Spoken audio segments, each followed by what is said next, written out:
Bueno, una de las palabras que frecuentemente escuchamos el día viernes cuando se decretó la alerta y luego la alarma de tsunami fue zona inundable. ¿Qué va a pasar con los bordes costeros? ¿Dónde se va a poder vivir? ¿Dónde no? ¿Dónde se va a poder construir? ¿Qué va a pasar también con esa polémica donde, por ejemplo, en Constitución habían muchos vecinos que no estaban dispuestos a la expropiación? Vamos a tomar contacto con Alfonso Concha, quien con un entrevistado va a tratar de aclararnos un poquito esos temas. Alfonso, buenos días. ¿Qué tal, Monse? Buenos días. Claro, estamos junto a Pablo Lar, coordinador de la Dirección de Reconstrucción Urbana del Ministerio de Obras Públicas, y es claramente la persona que nos tiene varias respuestas relacionadas precisamente con lo que apuntaba, por ejemplo, Pablo Montserrat. Se evacuó más de 600.000 personas el viernes recién pasado pensando en estas zonas inundables. ¿Qué significa eso? Que hay 600.000 personas que eventualmente corren un riesgo pensando en tsunami. ¿Cómo estás? Buenos días. Buenos días, Montserrat, Pablo y a todos los televidentes. Soy coordinador de Reconstrucción Urbana del Ministerio de Vivienda y Urbanismo, no del MOP, pero trabajamos juntos. Perfecto. Mira, esa evacuación de las 600.000 personas tiene que ver con que mientras no tengamos certeza respecto a las zonas de riesgo, es mejor prevenir que lamentar. Nosotros desde el 27 de febrero, después de la tragedia del año pasado, contratamos estudios de riesgo para todas las localidades afectadas con el terremoto y tsunami de febrero, y esos estudios de riesgo nos indicaron la zona roja, cuáles son las zonas más vulnerables, porque por ejemplo Dichato bajó el nivel del suelo y el agua claramente, ¿verdad?, entra con más fuerza que lo que entraba antes. Una vez tenidos esos estudios de riesgo, no podíamos contentarnos con decir, ok, municipalidades, encárguense de fiscalizar, porque significa darle la espalda al mar.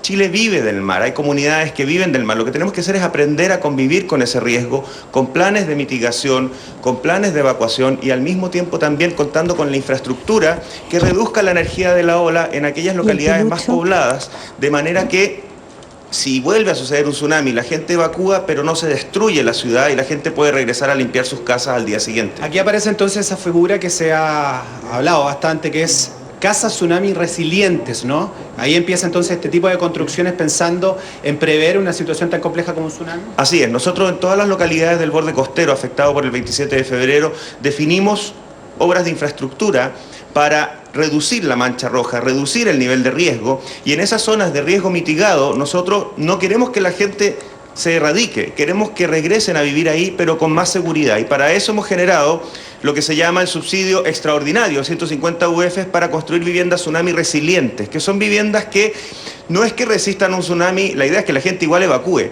sino que más bien no se destruyan con la entrada de un tsunami mitigado y las personas puedan volver a rehabilitar sus viviendas lo antes posible. Se ha hablado también de parque inundable. ¿De qué manera permite precisamente esta construcción que no afecte tanto a quienes eventualmente podrían ser dañados por un tsunami?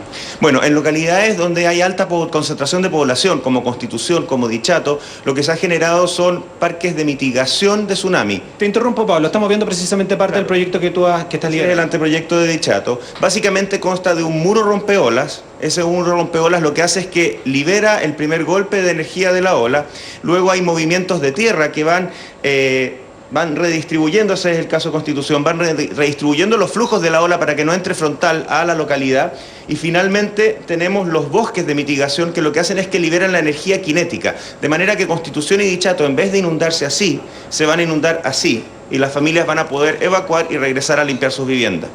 Ajá. Pablo, es bien importante lo que tú nos estás contando, pensando precisamente en situaciones como la que vivimos el fin de semana. Yo te contaba, son más de 600.000 personas las que se evacuaron. Estamos hablando del sur principalmente, que es donde más se dañó el territorio, el borde costero, el año pasado, el 27F. ¿Qué pasa con el norte? Por ejemplo, en Puerto Viejo, sabemos, se dañaron 80 casas y al menos 200 resultaron también con daños importantes. ¿Qué pasa en el norte de nuestro país? Bueno, en la costa del norte hay una serie de loteos irregulares. De hecho, Puerto Viejo, más allá de los pescadores, es un verdadero balneario de segunda vivienda informal, es una toma. Nosotros estamos muy preocupados de regularizar todo lo que es la actividad en el borde costero, también de la zona norte. Acabamos de encargar estudios para iniciar, digamos, la definición de las zonas de riesgo en la región de Antofagasta, en la región de Atacama, y la idea es poder tener esa información en todo Chile. Ahora, lo importante aquí es que solo vamos a expropiar donde se requiera construir estas obras de mitigación. En el resto de la costa lo que vamos a hacer es permitir usos no residenciales, por ejemplo, restaurantes, pescadería, caletas que tienen que estar ahí en la costa van a poder seguir operando, y aquellos que son usos residenciales que estén en la zona de menor riesgo y con estas viviendas que puedan resistir a un tsunami.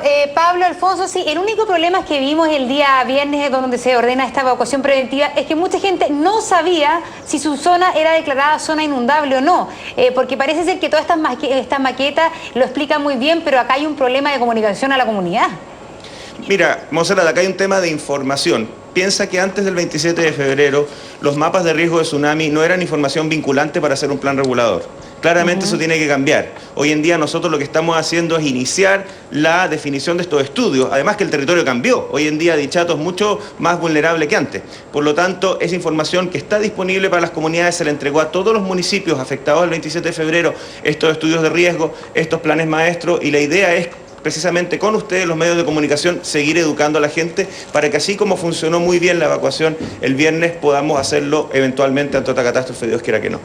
Pablo Lar, entonces, coordinador de la Dirección de Reconstrucción Urbana del Ministerio de Vivienda y Urbanismo, estaba con nosotros precisamente respondiendo varias preguntas que tenemos cuando comenzamos a hablar de reconstrucción y cuando vemos, por cierto, imágenes relacionadas con el terremoto que afectó a Japón. Bien, Alfonso, muchas gracias. Buenos días. Buenos días. Y lo que ocurrió en Japón además servirá para ir perfeccionando también esos planes. Los dejamos, ya son las 8 de la mañana.